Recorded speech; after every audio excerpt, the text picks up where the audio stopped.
नमो रियंताणं नमो सिद्धाणं नमो आर्याणं नमो वज्रायाणं नमो नोए सर्वसावगं एषु पञ्च नमकारो सर्वभवपणासं मङ्गलानं च सर्वेसिं परमं हवै मङ्गलम् जय जगजीव जोनि वेयानो जगगुरु जगानंदो जगनाथ जगवंदो जय जगप्रिया जय सुयाड बभो तीर्थयराणं पश्चिमो जय जय गुरुलोगाणं जय महपा महावी सर्वारिष्ट प्रणाशाय सर्वाभिष्टार्थदायिने सर्वलब्धि निधानाय श्री गौतम स्वामिने श्री सुधर्म स्वामिने अज्ञानतिमिरान्धनं ज्ञानाञ्जनशलाकया नेत्रमुन्मीलितं येन तस्मै श्री गुरवे नमः। धर्म लाभ बहुत बहुत आशीर्वाद बख्शें। आज 12 अगस्त को सोमवार के दिन हमारी पहली क्लास दूसरी क्लास इस समय भक्तामर स्तोत्र की है। कौन सी गाथा है? 34 के 35?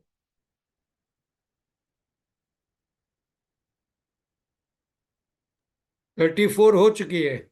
चलिए, धन्यवाद, बहुत अच्छा। हाँ जी, पहले हम गाथा बोल लेते हैं। आप सभी बरोबर बोलना अपने अपनी तरह से। वो दिखाएगा ना वीडियो। बिन्ने बकुंभ गलदोज्ज्वल शोणितात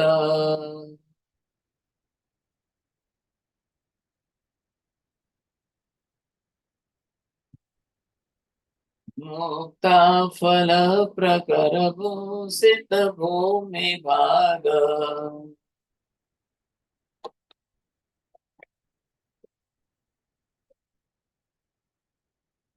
बद्ध क्रम क्रमगतम हरिणाधिपोपे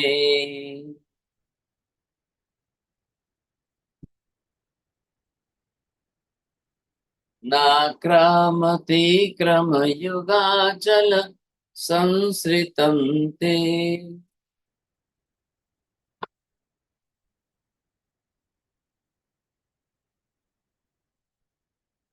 बिन्नेभकुम्भगलदोज्ज्वल शोणिताक्त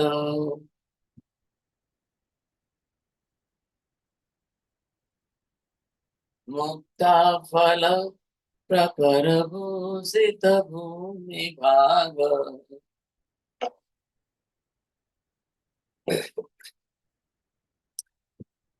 बद्ध क्रम क्रमगतं हरिणाधिपोऽपि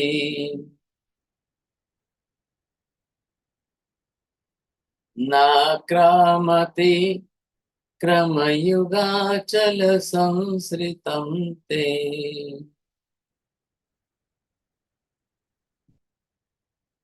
भिन्नेभ कुंभ गल दुज्ज्वल शोणित आक्त मुक्ताफल प्रकर भूषित भूमि भाग बद्ध क्रम क्रमगतम हरिणाधिपो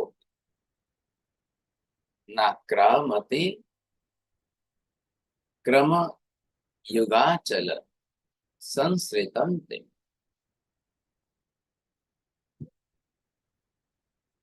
पहले थोड़ा सा आप समझ लेंगे। अब यह कंसेप्ट थोड़ा सा जो बदल रहा है, इसमें कुछ अलग अलग प्रकार के भयों की निरूपणा की गई है साहब। क्योंकि जगत के अंदर जो जो जिस जिस प्रकार के भय आते हैं, कौन कितने किस प्रकार के भय से ग्रस्त रहते हैं, तो ये जो अलग अलग यहाँ भय है, अब इनका विशेष रूप से यहाँ पर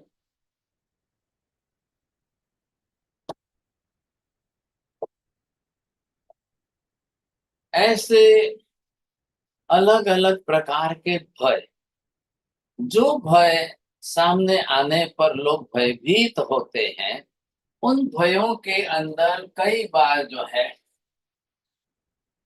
कैसे कैसे भय आते हैं। आपने ये देखा कि 34 गाथा के अंदर वहां पर हाथी का, गज का ऐसा भय बताया। तो ये जो है गज भय है।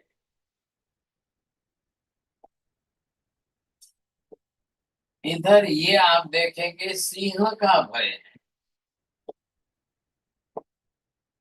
अब सिंह भी जंगली प्राणी है। अब कई बार सामने रास्ते में आ जाए तो क्या करेंगे आप? ऐसी स्थिति के अंदर कई बार जो है इसको हम कहते हैं अग्नि भय।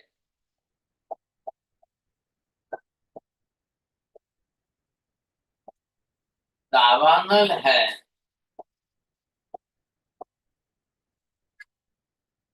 परिस्थितियां आती है, ऐसा होता है। अब आपने कई बार देखा है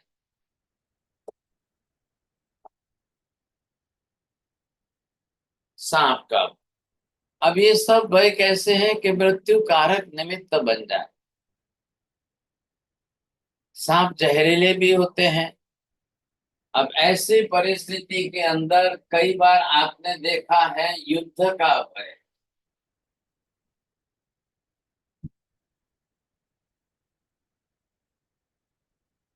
अब ये आजकल तो बहुत युद्ध का वातावरण बनता है, देखा जाता है। कई बार आपने ये भी देखा है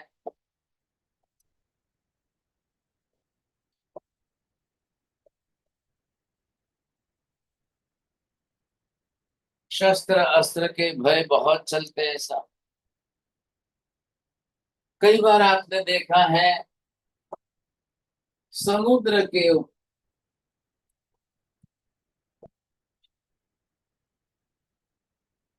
या आप ये कहिए कि जल भय है। जैसे सुनामी वगैरह कैसी है साहब, ये खास करके से इनका जो नाम दिया है सप्त भय। ऐसे भयों के बारे में भी यहाँ पर काफी वर्णन चल रहा है।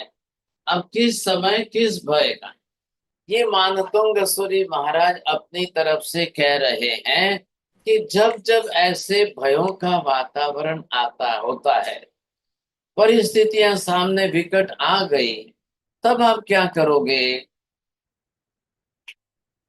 तो उस समय आपके पास भक्तामर स्तोत्र है। आप उसके मंत्र तंत्र याद कर सकते हो, श्लोक पाठ आप कर सकते हो। तो ये इन्होंने अलग से ऐसे निकाले हैं, समझे कि नहीं? अब इनका इतिहास आप बड़ा बरोबर सुनोगे, आश्चर्यचकित हो जाओगे साहब। एक व्यक्ति था जिसका नाम देवराज था। अब ये जो एक सज्जन लक्ष्मीपुर नगर के अंदर एक श्रावक, तो इसने क्या किया था, भक्तामर का पाठ किया था। और वो रेगुलर हमेशा पाठ करता था, नियम से करता था। कहीं पर भी हो उसे कोई डर नहीं लगते थे। जहां पर ऐसा वातावरण आ जाए, कुछ आ जाए, ये अपनी तरह से भक्तामर का पाठ कर ले। हुआ ऐसा कि एक बार साकेतपुर जा रहा था, तो वहां देवराज को वहां पर जाने के समय जंगल आया बीच में। तो जंगल में तो आप जानते हो कि सिंह है, सिंह की गर्जना है, बाघ है, और अलग अलग टाइगर है, चीता है। इन सब का तो जंगल में निवास होता है, और इसको उतने उस जंगल में से पसार होना अनिवार्य था। अब जंगली लोगों को इस तरह से आम देख लेता था, आते जाते थे लोग। कभी दिन का टाइम, कभी शाम हो जाए, कभी अंधकार हो जाए, तो बहुत बड़ा डर लगता था साहब। अब कोई जाने को तैयार नहीं था, कोई आते नहीं थे। इन्होंने अपनी तरफ से ये निर्णय किया। देवराज ने कहा मैं तो जाता हूँ, मुझे कोई चिंता नहीं है। क्यों भाई साहब, आपको कोई डर नहीं लगता है क्या? देखो, मैं भक्तामर नित्य पाठी हूँ। रेगुलर नियमित रूप से मैं भक्तामर का पाठ करता हूँ, परमात्मा आदिनाथ भगवान का अभिषेक भी करता हूँ और नामस्मरण करता हूँ, मंत्र जाप करता हूँ। मैं क्यों डरूं भाई साहब, मुझे तो डर नहीं है।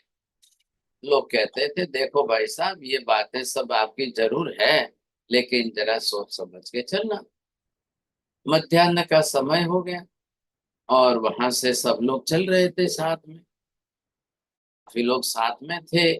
अब मध्याह्न के समय में लोग थोड़े विश्राम करने के लिए रुक गए, गर्मी थी। देवराज ने भी अपनी तरह से देखा, उधर पब्लिक ने, दूसरे लोगों ने तो उन्होंने अपनी अपनी तरह से भोजन भोजन करके विश्राम करना शुरू कर दिया था। और देवराज ने उस समय देखा कि मुझे भोजन करने की जल्दीबाजी नहीं है। मेरा नियम है जब तक मैं स्तोत्र भक्तामृत स्तोत्र पाठ नहीं कर लूं तब तक मुंह में पानी नहीं डालूं, मुझे ये करना है। तो वो स्नान करके एक तरफ पेड़ के नीचे बैठ गए भक्तामृत का स्तोत्र पाठ करने के लिए शांति से। अचानक जो है, जो लोग सब जो भोजन करके विश्रांति के लिए जा रहे थे, उन्होंने, महिलाओं ने, लोगों ने चिल्लाना शुरू किया, भाई क्या हो गया, क्या हो गया। तो बोले कि जंगल में से ऐसा एक बड़ा शेर जो है वो सामने आ रहा है। सब लोग डर गए, बड़ी चिंता का विषय हो गया समझे। भयंकर उसकी आंखें जो है बिजली की तरह से चमक रही थी, दाढ़ा उसकी थी, बड़े बड़े नाखून थे, देख पूछ उसकी है, और ऐसा दौड़ता हुआ आ रहा था। तो सब लोगों ने देखा, अरे बाप रे क्या करेंगे साहब। लोग इधर उधर भागने लगे, उधर उधर छिपने लगे, उधर उधर कोई, अब क्या था कि सब जंगल में है। अब यहाँ तो कोई किसी का घर ताला मकान कर तो है ही नहीं, समझे कि नहीं। तो ये सब अपनी तरह से लोगों को भागना करना इतना। तो देवराज तो वो वृक्ष के नीचे बैठा है, वो शांति से अपना भक्तमर पाठ कर रहा था, उसको कुछ भी नहीं लगा रहा। इधर लोग चिल्लाने लग गए, महिलाएं अक्सर ज्यादा डर के चिल्लाने लगे, अरे भाई देवराज जी उठो उठो, भागो भागो, क्या कर रहे हो आप, ये देखो सामने इतना बड़ा शेर आ रहा है, खा जाएगा, अब भागो उठो वहां से जल्दी। ऐसी स्थिति में देवराज जी ने किसी की सुनी नहीं, कुछ भी नहीं। अब वो अपनी तरह से अपना स्तोत्र पाठ शांति से करता रहा। जब करते करते करते उसके मुख में से 35वीं गाथा, 35, ये गाथा श्लोक आ गया सामने ही साथ। वो बरोबर अच्छी तरह से बोलने लगा अपना।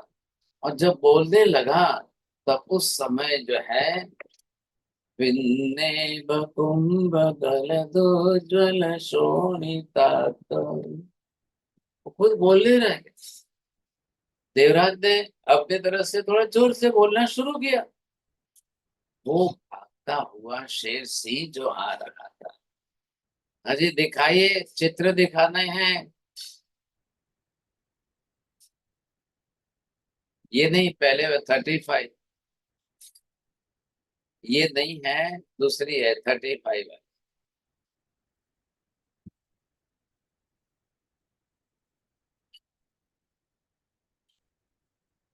हाँ जी।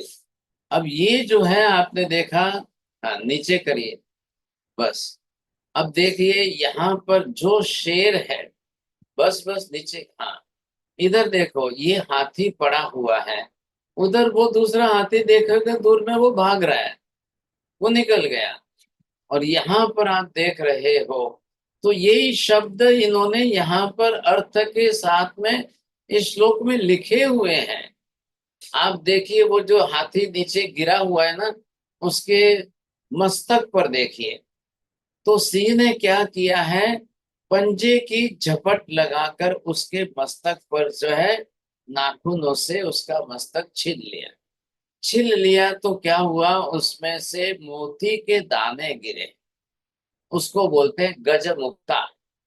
कभी आपने शब्द सुना हो तो आपको ख्याल होगा।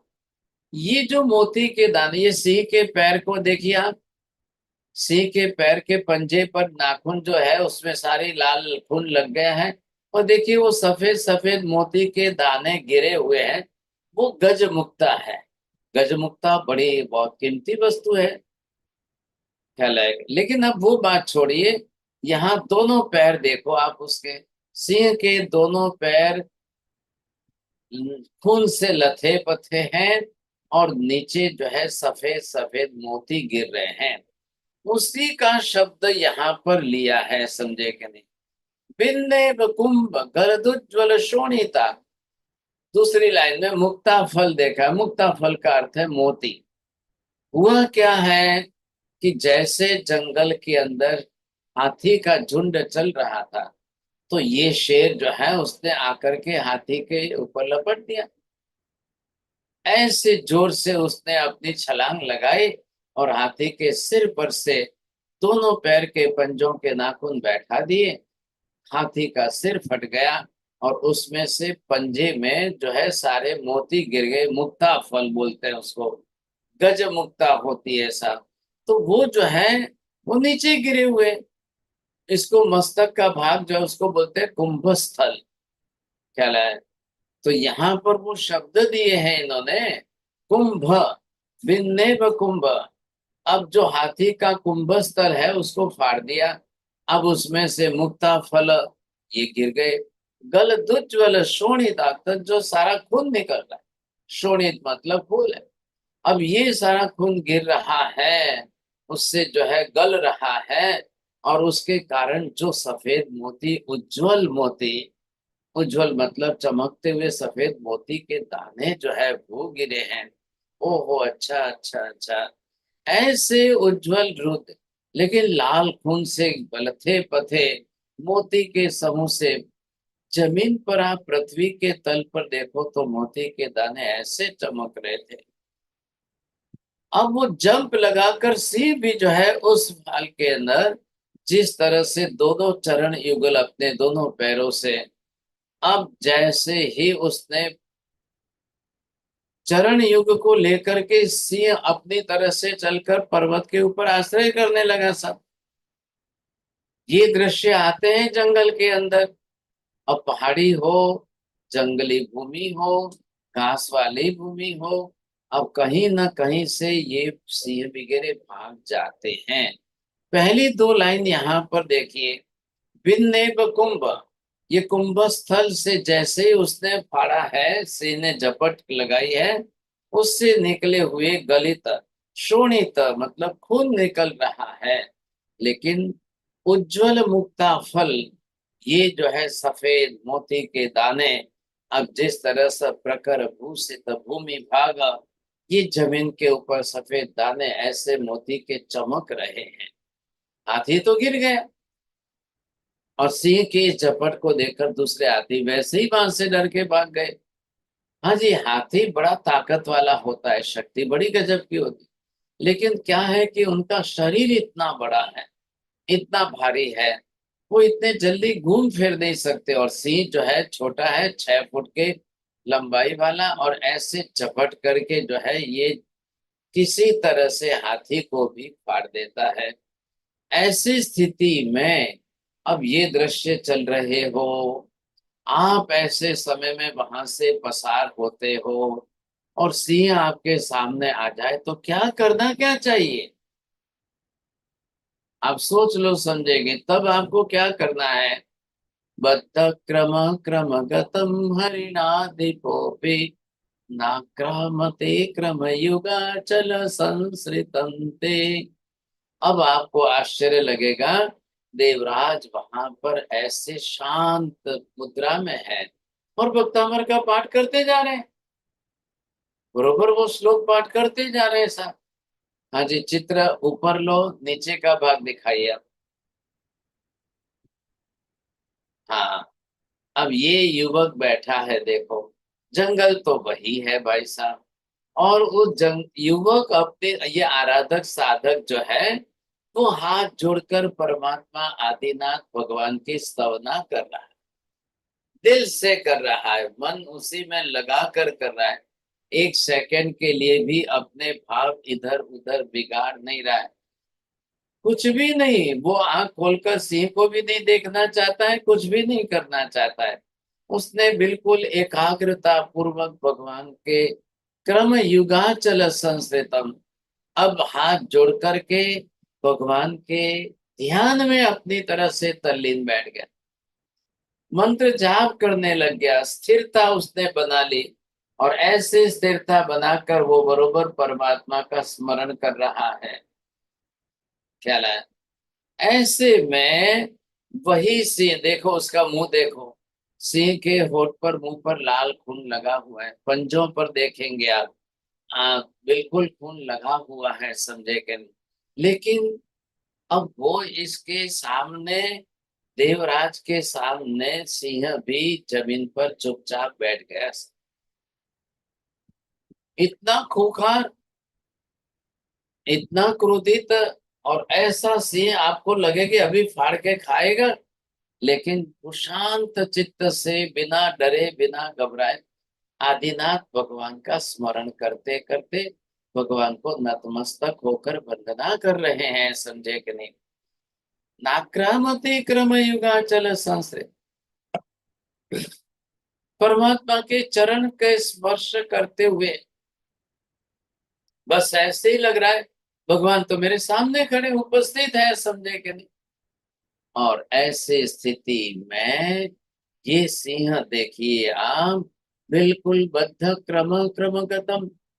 भाई साहब दोनों हाथ पैर सामने सिर रख करके शांति से नीचे बैठ करके अब देवराज के सामने देखते देखते देखते देखते उसके चेहरे पर से क्रोध कम होता जा रहा है, घटता जा रहा है, शांत होता जा रहा है।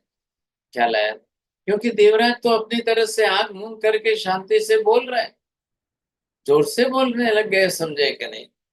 अब ऐसे समय में निर्भय होकर के यदि आप अच्छी तरह से स्तोत्र पाठ करते रहो, परमात्मा में ध्यान अपना लगाए रखो, ये स्थिरता अगर आपकी बनी रहे, तो फिर भाई साहब क्या बात है, क्या बात है। अद्भुत बात हो गई यहाँ पर। और उस समय बाकी के लोग जो इधर उधर भागे थे वो छिप करके देख रहे हैं, भाई सिंह हमारी तरफ तो नहीं आया, क्योंकि वो ही बाहर बैठा है पेड़ के नीचे अकेला, तो उधर ही उसके सामने ही चला गया है। अब महिलाएं वगैरह सब अंदर चली गई भाई साहब। अब बोले भाई खाएगा तो उसको खाएगा, हमको तो, हम तो बचे रह जाएंगे। लेकिन उल्टा वो चमत्कार हो गया, यहाँ पर सिंह जो है अब किसी को खा ही नहीं रहा है। देवराज के सामने तो यूं बिल्ली बन करके बैठ गया चुपचाप, समझे? तो ये किस कारण से हुआ? हाँ हाँ हाँ, अच्छा अच्छा अच्छा अच्छा। ये देखो ये देखो, ये चुपचाप हाथ जोड़ करके परमात्मा की स्तवना कर रहा है, गुणगान गा रहा है, बिल्कुल शांति से साथ, इसको कुछ भी नहीं लग रहा है, ये शांत बैठा हुआ है। अच्छा, तो देवराज का कमाल का लड़का है, इतना निर्भीक होकर के शांति से बैठकर परमात्मा की पूजा भक्ति, ये स्तवना कर रहा है, गुणगान गा रहा है सब। अब जो है घंटा भर बीत गया, हाथ, सिंह वहां पर चुपचाप सीधे चला गया जंगल में। आपने दोनों दृश्य देखे हैं, ऊपर वाला भी देखा है, नीचे भी देखा है। ऊपर वाले में सिंह को देखिए आप, फिर नीचे वाले में देखिए, दोनों के अंदर सिंह का रौद्र रूप और सिंह का शांत रूप। हाँ जी, दोनों एक साथ करिए आप। हाँ, दोनों एक साथ देखिए आप। अब वो ऊपर वाला सिंह देखो कितना खूंखार है, सारे दांत निकाले हुए हैं और जैसे ही फाड़ के खाया है वो, और यहाँ कैसे आकर के शांत हो गया, बैठ गया। ऐसी स्थिति में यहाँ देवराज ने अपनी तरफ से लोगों को, सबको कहा, देखो देखो, आप डर के भागते हो, ऐसा मत करिए, आप सब लोग भक्तामर का पाठ करिए ना, आप भी आदेश्वर परमात्मा का स्मरण करिए, आप भी बैठिए शांति से, ऐसे डरते डरते डरते आप जियोगे। आप बैठिए, आप करिए, आप परमात्मा की भक्ति में थोड़ा सा अपना बल उपयोग करिए, आप निडर निर्भय होकर के करिए, क्यों डरते हो आप? चलो बैठो, सब जने बैठो, बोलो भक्तामर का पाठ बोलिए, स्तोत्र बोलिए, मंत्र बोलिए, रिद्धि है, और फिर आदिनाथ भगवान का स्मरण करो, बस आपको कुछ नहीं करना है। ये देख लो कैसे सिंह आकर के चुपचाप सामने बैठ गया है, समझे कि। अब लेकिन बोलना बहुत आसान है, इतने जल्दी लोग जो है सब निर्भीक नहीं हो पाते हैं, आखिर डर जो है वो निकलता नहीं है। तो यहाँ कह रहे हैं कि भक्तामर के अंदर मानतुम सूरी महाराज ने ये कुछ श्लोक गाथाएं ऐसी रची है कि जिसका स्मरण करते करते आप पादेश्वर भगवान का स्मरण करो, एक के बाद एक भय, एक के बाद एक भय शांत हो जाता। अब वो भय टल जाए तो आपके लिए बहुत बड़ी अच्छी विशेष बात होती है, समझे। ये है यहाँ पर विशेषता, जो फल बताया गया है। लोगों ने कान पकड़े भाई साहब, और कहा देवराज जी आपकी बात बिल्कुल सही है, हम भी करेंगे। नहीं, हम बरोबर करेंगे ऐसा। अब तो करना ही करना है, भक्तामृत का भी पाठ करेंगे, स्तोत्र पाठ करेंगे, मंत्र पाठ करेंगे, प्रभु का स्मरण करेंगे। अब इसमें मांत्रिक शक्तियां इतनी प्रबल है, क्यों हम डरे, क्या जरूर क्या है। लेकिन ये हिम्मत बढ़ानी पड़ेगी, ये बात जरूर है ऐसा। तो यहाँ ये दोनों दृश्य आपके सामने हैं। ठीक है, कई बार हमको लगता है कि नहीं ये तो उस काल की बात है, इतिहास की घटना है, लेकिन लोगों की निष्ठा अगर बढ़ जाए और नियमित रूप से करने लग जाए तो जरूर होता है ऐसा। हाँ जी, चलिए अब आगे हम दूसरा श्लोक लेंगे और उसका अर्थ करते हैं। पहले गाथा पाठ कर लेते हैं, फिर उसका भी लेंगे। 36, 36वां श्लोक है। आप सब बोलना साथ में। हाँ जी, चेंज करिए दूसरा चित्र। कल्पांत काल पवनोदत वह्नि कल्पम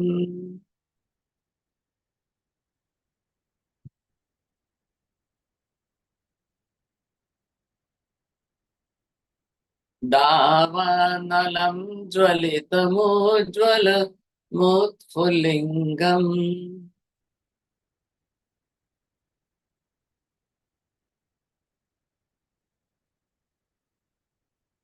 विश्वं जिगत्सुमिव सन्मुखमापतन्तम्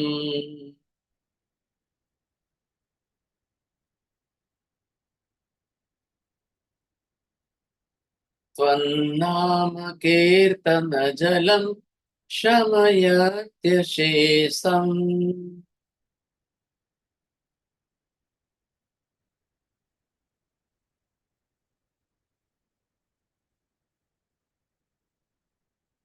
दूसरी बार।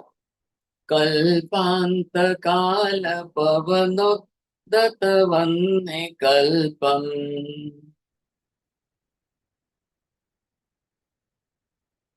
दावानलम् ज्वलितमोत्फुल्लिंगम् विश्वं जिगत्सुमेव सन्मुखमापतन्तम्।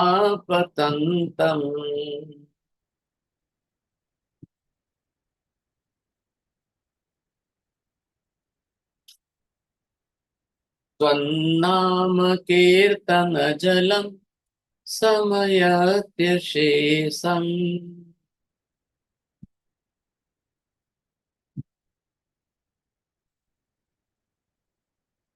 कल्पांत काल पवनोद्धत वह्नि कल्पम दावानलम ज्वलित मुज्ज्वल मुत्फुल्लिंगम विश्वम जिघस्सुमेव सम्मुखमापतन्तम्।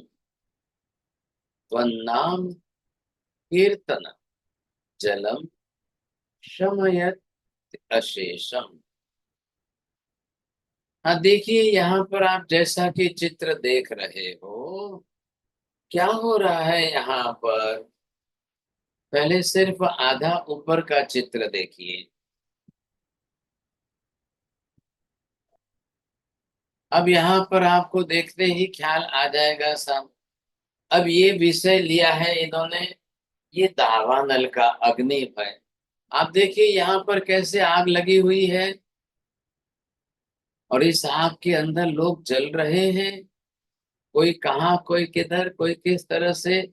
अब दावानल मतलब जंगल में ही आग लग जाए। जंगलों में भी तो रहने वाले लोग तो होते ही हैं, समझे कि नहीं? तो जब आग लगी है, उसका वातावरण कैसा होता है?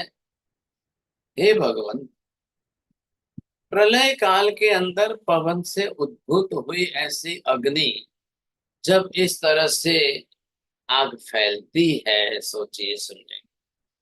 तो मान लो भाई साहब, कल्पांत काल आ गए। वो कहते हैं ना प्रलय काल आ गए। आपने भी कई बार देखा होगा, सहारा के जंगल में आग लगती है पर महीनों निकल जाते हैं। पेरू के जंगलों में आग लगती है, महीनों तक जलती रहती है। खास करके समर सीजन में आप देखते होंगे तब। तो ये कह रहे हैं कि इसको कहते हैं कल्पांत काल का पवन। आंधी तूफान की तरह से पवन जोर से चलता है, हवा। और उस समय वन ही कल्प, आग इतनी बढ़ती है तो सारे पेड़ पौधे जलने लग जाते, क्योंकि सूखे पत्ते सब जमीन पर पड़े हुए, डालियां पड़ी हुई है। तो वो तो सब जल, अग्नि को एक जल्दी पकड़ लेती है। और जैसे अग्नि को पकड़ करके जलने लग जाती है, तब क्या होता है समझे? दावानलम ज्वलित मुज्ज्वलम उत्फुल्लिंगम। इतना भारी दावानल जब बढ़ता है, उसकी ऊंची ऊंची लपटें, ज्वालाएं जो है वो फैलती है। ऊंचे उड़ते हुए उसके तिनके जो है, चिंगारियां जहां उड़ती है, वहां चारों तरफ जो है, वहां जलने ही लग जाती है सब कुछ। और विश्व में चारों तरफ खाई, पूरे विश्व को खाने जैसा लगता है, ऐसा वातावरण बन जाता है। और ये दावानल जो है इतना भयंकर होता है।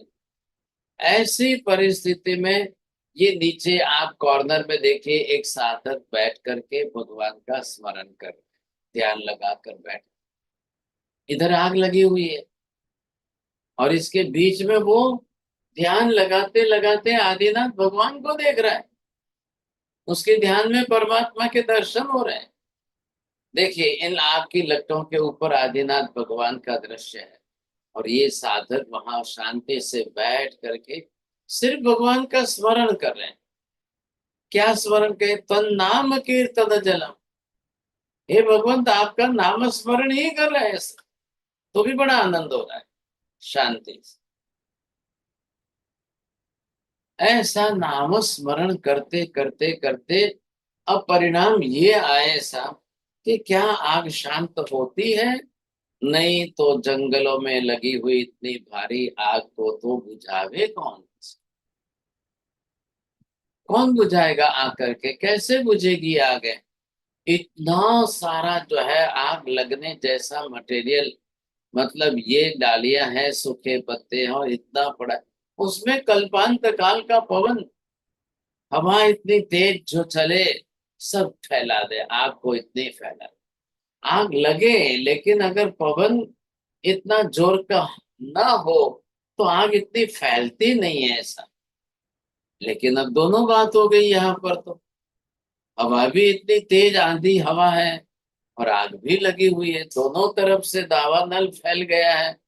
ऐसी स्थिति में एक साधक इतना शांत होकर के, स्थिर होकर के भगवान का स्मरण कर सकता है? बोलिए साहब, कोई शांति से बैठ करके परमात्मा का नाम स्मरण करते हुए, श्लोक पाठ करते हुए कोई बैठ करके शांति से करे? आपको लगता है ऐसा? बहुत बहुत मुश्किल है। कल्पांत काल का पवन, आंधी तूफान जैसा पवन चले, और वन्य कल्प का दामन जो है हवा में लपटे, और जो है उछलती उछलती ज्वालाएं, और फैलती जाए, सारा सब कुछ चलता है। वो कहते हैं गुजराती में कहावत है, सूखा बेगू लीलू बोले। मतलब ये जो है सूखे के साथ हरी भी सारे सब जलने लग जाता है। क्योंकि आखिर जंगल में तो पेड़ पौधे तो लकड़ियां तो है ही है सब, ये जलने लग जाता है। ज्वलि दावानरम ज्वलितम उज्ज्वलम उत्फुल्लिंगम। अब ये शब्द जिस तरह से प्रयोग किए इन्होंने, ये ज्वालाएं जब चलती है तो उड़ते हुए चिंगारियां उड़ती है सब, और फिर वो चारों तरफ ऐसे बिखरती है कि अब लगेगा ओहो सारा सब कुछ जलकर समाप्त स्वाहा हो जाएगा। विश्वम जिगत सुमिव सन्मुखम महापतंतम। पूरी दुनिया जल जाए और से समय आग आग आग हो जाए, सोचे। आजकल देखो भाई साहब, ये इजराइल के युद्ध के साथ में इराक का युद्ध, और इधर कहाँ क्या हो रहा है, कहाँ क्या हो रहा है। अब ऐसे आग की झपटों के मिसाइल छोड़ते हैं, बॉम्ब डालते हैं, तो वो एक एरिया में जाकर जहां गिरे वहां पर हजारों लोग एक साथ में मृत्यु के मुख में चले जाते हैं, पता ही नहीं लगता। एक युद्ध का भय भी तो है इसके अंदर।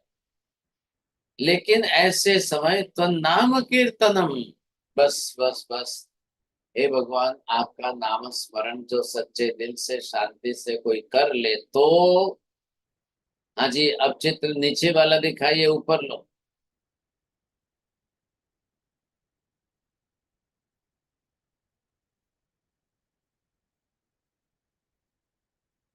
देखिए, यहाँ पर जैसे ही आदिनाथ भगवान का स्मरण किया और सारी आग की लपटें शांत हो गई, तो नाम कीर्तन जलम शमयति शेष। भगवान का नाम स्मरण, ये आज से बीच में दिखाई दे रहे आदिनाथ भगवान। अब कहाँ आग दिख रही है बोलिए साहब। अब जंगल में साधु संत प्रवास कर ले, गृहस्थ लोग चल जाए, चुपचाप शांति से रास्ता खुला है, निकलते जाइए। अब पेड़ पौधे भी हैं, कहीं आग नहीं है, कहीं कुछ भी नहीं है। देखिए ऊपर जो है पेड़ पौधे की हरी हरी पत्तियां खुली खिली हुई है, फल फूल खिले हुए हैं। जंगल में भी बिल्कुल जमीन पर खुले संत ये प्रवासी जो है बरोबर चल रहे हैं रास्ते में, कोई तकलीफ नहीं, कोई चिंता नहीं है, शांति से चल रहे हैं। तो कहाँ गई सब आग की लपटें थी, वो कहाँ चली गई। इतनी शांति कैसे आ गई एकदम। बिल्कुल आती है ऐसा। यही तो कह रहे हैं तो नाम कीर्तन। हे भगवंत आपका नाम स्मरण किया जाए तो जलम शमयति शेषम। ऐसी मान लो कि पानी की बौछार हो जाए कि सारी आग को ठंडी कर दे, ठार दे, और बिल्कुल शांति हो जाए। क्या ऐसा होता है भगवान। अब लोगों को ये सब इतिहास की घटनाएं दृष्टि से जब लगती है, नहीं नहीं ऐसा थोड़ी होता होगा, ऐसा थोड़ी होता होगा। अब उस काल के अंदर मांत्रिक शक्तियां थी, सिद्धियां थी, समझे कि नहीं, और बरोबर होता था। अब आज कोई करे ही नहीं, कुछ हो भी नहीं। तो आज के कलयुग में लोगों के इतने धैर्य भी नहीं है, इतने धैर्य रख करके वो शांति से पाठ करते रहे। बहुत कम लोगों में ऐसी निष्ठा बनी हुई होती है। जब आप वर्षों तक करेंगे तब सिद्धि प्राप्त होती है, ऐसे ही तो नहीं हो जाता है, समझे कि नहीं। तो हे भगवान आपका नाम स्मरण करने मात्र से शमयति शेषम, अब जो कुछ बचा है वो सब कुछ शांत हो जाता, सब ठंडा हो जाता है, और कहीं पर आपको आग की लपटें नहीं दिखेगी, सब शांत हो गया। आराम से आइए, आराम से चलिए साहब। ये विशेषता है, समझे कि नहीं। लेकिन ये साधना करनी पड़ती है, करने के बाद लोग इस प्रकार का रिजल्ट देखते हैं, सर्व सामान्य रूप से। हाँ जी, आप देखेंगे ये तो है, लेकिन अब इन्हीं के जो है साथ में इनके दोनों के जो है यंत्र देखना है। 35वीं गाथा 36वीं गाथा दोनों के यंत्र है।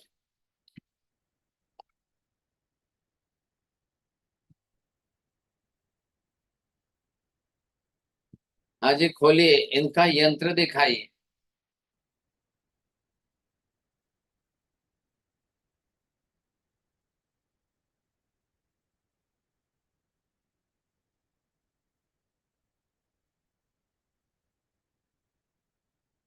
नहीं, ये 36 आ गया इसके पहले का।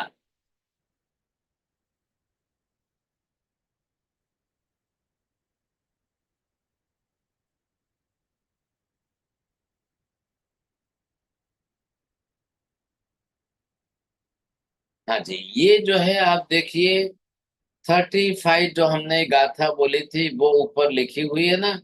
बिन्ने बकुंभ गर्दुज्ज्वल शोणिताक्त। राइट साइड में देखिए, मुक्ता फल प्रकर भूषित भूमि भाग। नीचे बद्ध क्रम क्रमगतम हरिणाधिपोपे। और इधर राइट साइड में नाक्रामति क्रम युगाचल संसृतम ते। बड़े अच्छे श्लोक है इसके अंदर। अब नीचे की लाइन में देखिए, यहाँ पर जो रिद्धि है उसके शब्द है ओम ह्रीम अर्हम नमो वयण बलिणम। ये वचन बल वाले को नमस्कार किया गया है। अब उसका मंत्र नीचे दे रहे हैं। ओम नमो ए सुवृत्ते सुवक्षमाण तत्त भी हर वृत्त वर्णा एवं मंत्रा पुनः पुनः स्मर्तव्या।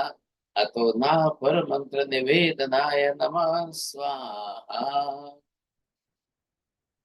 ये जो मंत्र है, अब इसके अंदर आपको प्रभाव जो इसका दिया है, नीचे लिखा है सिंह का भय चल टल जाता है। ऐसे जंगल में शेर चीते सिंह कोई हिंसक प्राणी हो तो ऐसे जो है उस समय इस प्रकार से स्मरण करिए, भय टलता है। अब ये आपने देखा है तो इसमें बीच के अंदर यहाँ पर देखिए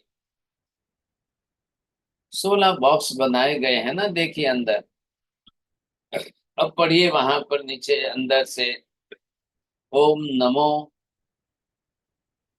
ये पूरी लाइन से ऐसे चलिए, ओम नमो। फिर नीचे उतरिए भगवते भय विव विध्वंस रीम रोम ह्रीम क्षाम श्रीम। ये बीजाक्षर मंत्रों के साथ ऐसे पढ़िए आप, बिल्कुल मतलब अंदर आ रहे हो सीधे। तो यहां से पूरी लीजिए लाइन, ओम नमो भगवते भय विध्वंस रौम ह्रीम क्षाम श्रीम। ये 4 बीजाक्षर नीचे हैं। और इस तरह से बीजाक्षरों का शुद्ध प्रोनाउंसिएशन और फिर उनका उच्चार करते हुए हम अगर बरोबर संकल्प के साथ ये करते हैं तो बरोबर रिजल्ट भी आता है। लेकिन अब एक बार में तो नहीं हो जाएगा ना ऐसे। साधना के लिए तो बहुत परिश्रम लगता है, लंबे टाइम तक साधना की जाती है, तब जा करके रिजल्ट आता है। हाँ जी, यहाँ पर आप देखिए, हम दूसरा है 36वीं गाथा का मन यंत्र है। हाँ, ये बंद कर दो, आप दूसरा 36वीं गाथा कर लो।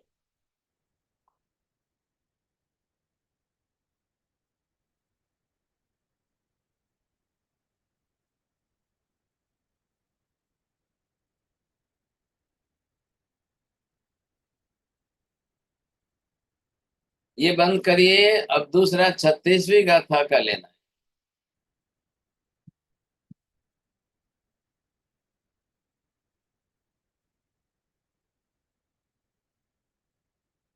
हाँ, ये जो है आप देखिए, ये 36 ऊपर फिगर भी लिखा है, बड़ा थोड़ा एनलार्ज कर दो। तो यहाँ पर जो है कल्पांत काल पवनोदत वह्नि कल्पम। फिर राइट में इधर देखिए, दावानलम ज्वलितम ज्वलमुत्फुल्लिंगम। नीचे विश्वम जिगस्सुमिव सम्मुखमापतंतम। राइट साइड में इधर तन नाम कीर्तन जलम शमयत्य शेषम। हाँ, अर्थ तो हमने समझ लिया है।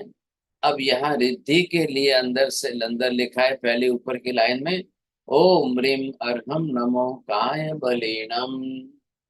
जो पहले उसमें 35 में वचन बल था, यहाँ काय बल साथ में लिया है। अब उसके लिए रिद्धि का मंत्र जो दिया है वो साइड में इस तरह से लिखा है, ओम ह्रीम श्रीम क्लीम राम भीम अग्निम उपशमनम शांतिम कुरु कुरु स्वाहा। इसका अर्थ बहुत सीधा है कि ये बीजाक्षर दिए हैं, ओम ह्रीम श्रीम क्लीम राम ह्रीम। अग्नि जो चल रही है, ज्वाला जो चल रही है, वो धीरे धीरे शांत हो जाए, अग्नि शांत हो जाए, सब कुछ शांति हो जाए। तो ये जो है विशेष करके अग्नि भय, संकट भय टालने का लिए बहुत अच्छा आलम्बन है।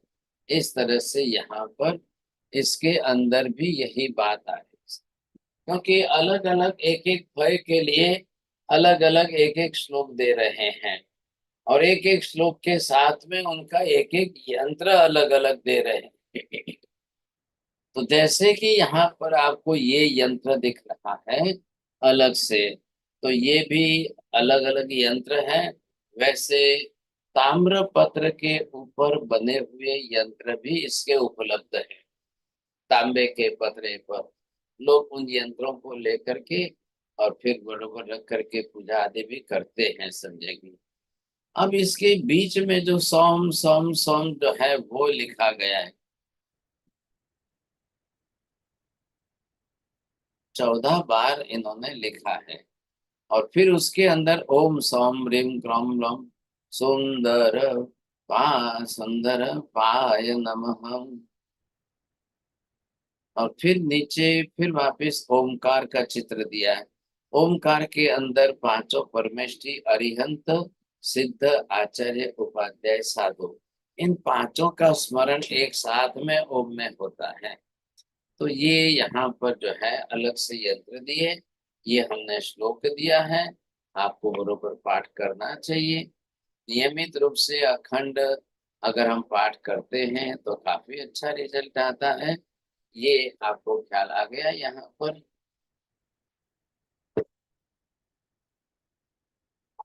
हाँ जी, करिए, बंद करिए।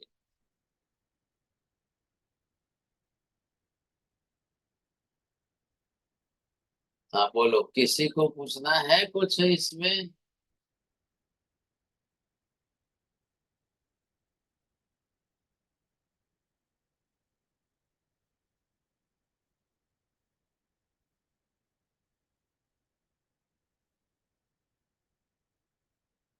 नमो हरियंताणं नमो सिद्धाणं नमो हरियाणं नमो वज्रायाणं नमो लोहे सव्वसाहुणम् एषु पंच नमोकारो सर्वभावप्रणाशनम् मंगलाणं च सर्वे सिंहणमं हवै मंगलम्।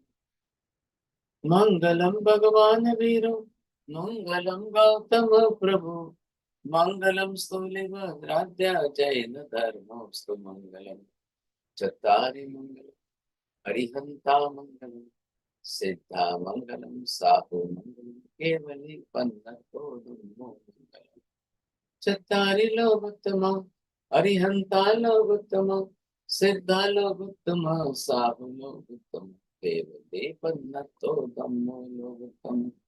चत्तारि शरणं प्रव्रजामि हरिहन्ते शरणं प्रव्रजामि सिद्धे शरणं प्रव्रजामि साहु शरणं प्रव्रजामि केवले पन्नतं धम्मं शरणं प्रव्रजामि। सर्वमङ्गलमाङ्गल्यं सर्वकल्याणकारणं प्रधानं सर्वधर्म जय जयति शाम। धर्म लाभ, बहुत बहुत आशीर्वाद सब।